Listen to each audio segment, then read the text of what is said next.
tadi rohani kita, agar hati-hati kita menjadi lembut selembut putra. Nah jadi ini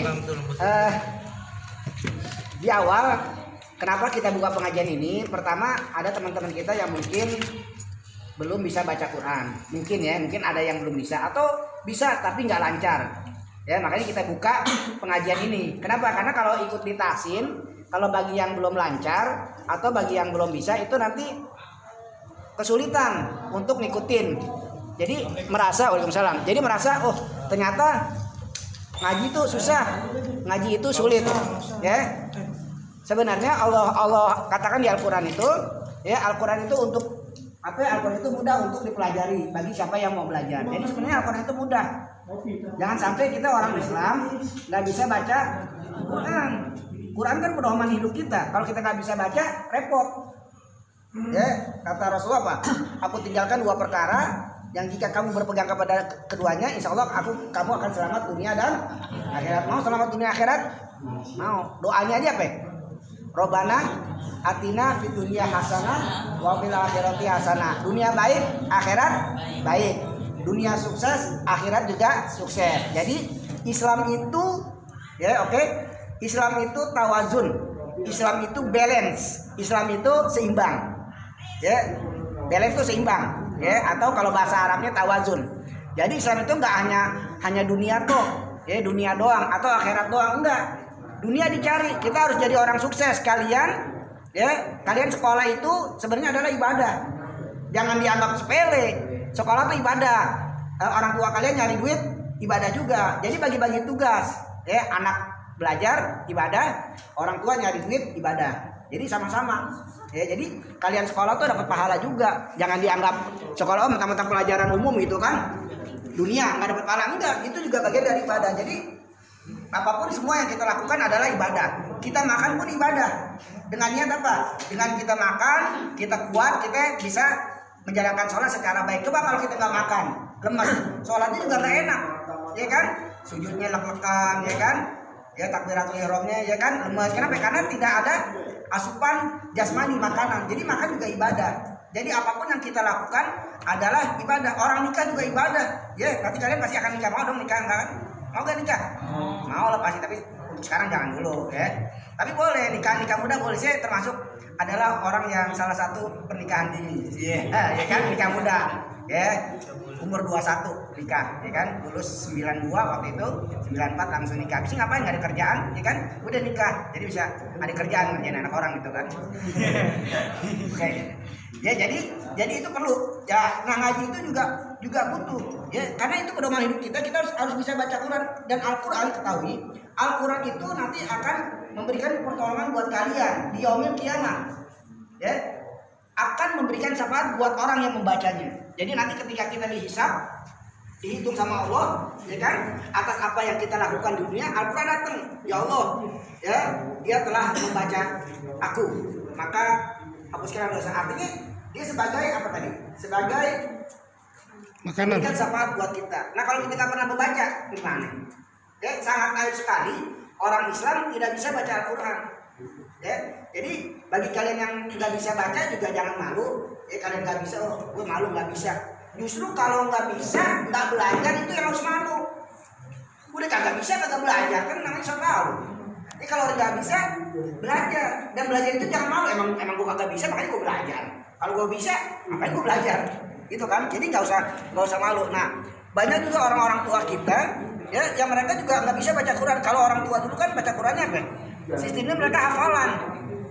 Kalau kita lihat sekarang, ya kalian nanti insya Allah akan bisa, ya bukan sistemnya hafalan, walaupun nanti kalau kayak kita ikuti tasik kan nanti ada hafalannya kan, tapi harus bisa dulu. Gimana kita mau menghafal kalau kita nggak bisa baca Quran? Ini sulit. Walaupun ada dengan cara mendengarkan, tapi kan kalau kita dengan mendengarkan kemudian nanti di rumah bisa murojaah, ya inget-inget dan sebagainya, insya Allah. Bahkan ada orang yang anak SMA waktu itu, dia hafizoh, seorang wanita dia hafal Quran. Kenapa? Dia termotivasi karena orang tuanya meninggal, bapaknya meninggal. Akhirnya dia pengen, gue pengen ngapalin Quran, gue pengen jadi hafizoh, gue pengen memakaikan mahkota buat bapak gue.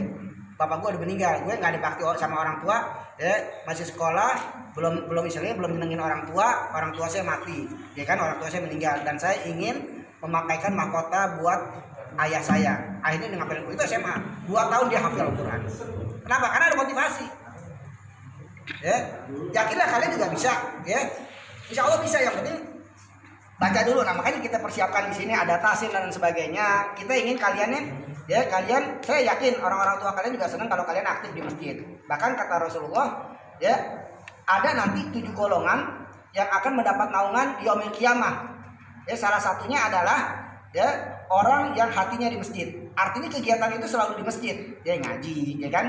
Kita berapa dalam seminggu berapa kali nih di sini ngaji kan? Ada hari Ahad malam ba'da maghrib, ya kan? Kemudian ada Senin malam, ya kan? Kemudian ada Jumat malam. Oke. Ini sekilas aja dulu ya. Mungkin nanti ngajinya bisa besok-besok mulai. Yang penting maksudnya ngasih motivasi dulu, ya gitu kan? Kan banyak juga nih kan gitu. Ya jadi memang kita harus belajar baca Quran. Kenapa? Karena Al-Quran itu pedoman hidup kita. Bagaimana sangat naif kita orang Islam punya kitab yang namanya Quran, tapi kita nggak bisa baca. Malu dong. Ya, ada orang nikah dengan apa? Dengan mahar seperangkat alat sholat, ya, dengan Al-Quran. Ya, habis sholat, habis nikah, ya, mukena nggak pernah dipakai, Al-Qurannya ditaruh, ya kan? Debu-debu itu banyak tuh, ya. Jadi cuma sebagai buat mahar doang, tapi tidak dipakai, ya. Insya Allah kalian yakin, ya, jangan malu, ya.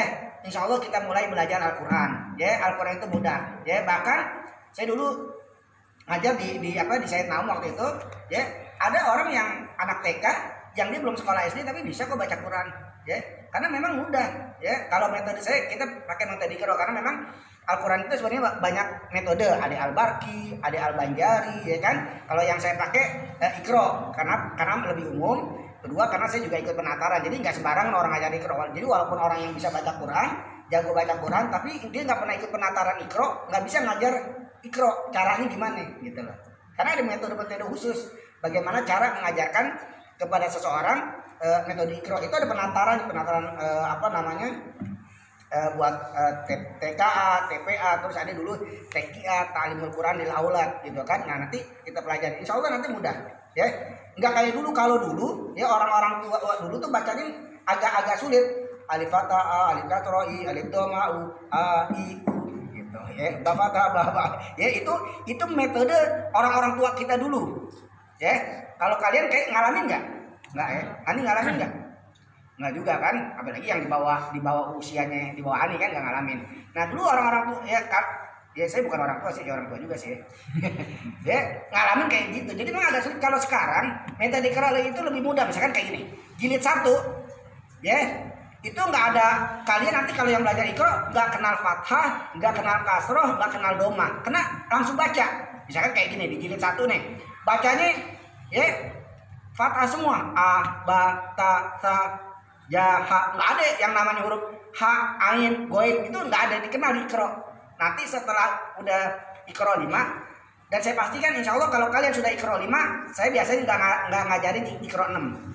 Ya, Iqra 1 sampai Iqra 5, saya biasanya jarang pakai Iqra 6. Insya Allah Iqra 5 pun kita udah bisa baca Quran. Karena kalau di Iqra 6 itu hanya penekanannya hanya tajwid. Ya, jadi kalau di Iqra 5 buka Al-Quran yang mana kan, mau di depan, mau di tengah, mau di belakang, itu bisa. Kenapa? Karena ngerti huruf. Kalau orang tua kita dulu nggak ngerti huruf dia. Jadi kalau dibuka di tengah, aku belum bisa, belum belajar. Kenapa? Karena dia nggak ngerti huruf. Tapi mereka hafalannya lebih kuat. Bahkan ada dulu salah satu imam masjid di Tanah Abang, masjid di salah satu masjid lah ya di Tanah Abang. Saya nggak kasih tahu masjid mana.